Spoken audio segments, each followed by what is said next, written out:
DSC psychology బంకమన్ను బంతిని ఒక ఆటబొమ్మలా మలిచినప్పటికీ అది అంతే పరిమాణం గల బంకమన్నును కలిగి ఉంటుందని 7 సంవత్సరాల ఆయనతకు తెలుసు. పియాజే ప్రకారం ఇది సాంప్రదాయక ఆలోచన. మన మానసిక శక్తి చాలా వరకు ఈ వయసుకు అభివృద్ధి చెంది 14 సంవత్సరాలు పిల్లలు వారు విన్న భాష నుంచి భాషకు సంబంధించిన నియమాలు అనుమతి చేయుటకు వీలుగా వారిలో ఒక అంతర్గత నిర్మాణాలు ఉంటాయని ప్రతిపాదించింది చామ్స్కీ. పిల్లవాడు తన అభిప్రాయం తప్ప వేరే వాటిని పరిగణలోకి తీసుకోలేడు. చిన్నపిల్లల ఈ ఆలోచన లక్షణాన్ని పియాజే ఇలా పిలిచాడు: అహంకేంద్రవాదం. పిల్లవాడు గో అనే పదానికి భూతకాలం గోడ్ అని చెప్పిన అతను చేస్తున్నది స్థాయికి మించిన సాధారణీకరణం. క్రింది వానిలో భావోద్వేగాలకు సంబంధించని సిద్ధాంతం మాస్లో సిద్ధాంతం.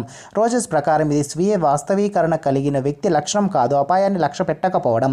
ఎరిక్సన్ మనోసాంఘిక వికాస దశలో పాత్ర గుర్తింపు, పాత్ర సందిగ్ధం అనే దశ ఫ్రాయిడ్ యొక్క ఈ దశతో సంబంధితంగా ఉంటుంది. జననాంగాల దశ నిదాన అభ్యాసకుల ఐక్యూ 70 to 89 సామూహిక కారక సిద్ధాంతాన్ని ప్రతిపాదించింది థర్న్స్టన్. ఈ దశలో పిల్లలు ఉద్వేగాలను ప్రదర్శించడంలో సాధారణంగా స్వీయ క్రమబద్ధతను పాటిస్తారు. ఉత్తర బాల్య దశ ఉద్వేగాలను అవగతం చేసుకొని వారిని తన ఆలోచనకు అనుసంధానం చేయటమే ఉద్వేగ ప్రజ్ఞ.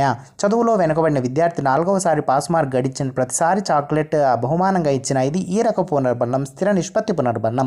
మనోవిజ్ఞాన శాస్త్రవేత్త ఆల్బర్ట్ బండూరా పరిశీలనాత్మక అభ్యసనమునకు సంబంధించిన అధ్యయనాలను చేసిన వారిలో మొదటివారు. మెయింటెనెన్స్ రిహార్సల్ దీనికి సంబంధించింది. స్వల్పకాలిక స్మృతి, మిథ్యా విస్మృతి అన్నది దీనిలో అసమర్థత వల్ల సమాచారాన్ని కోల్పోవడం, ఎన్కోడింగ్.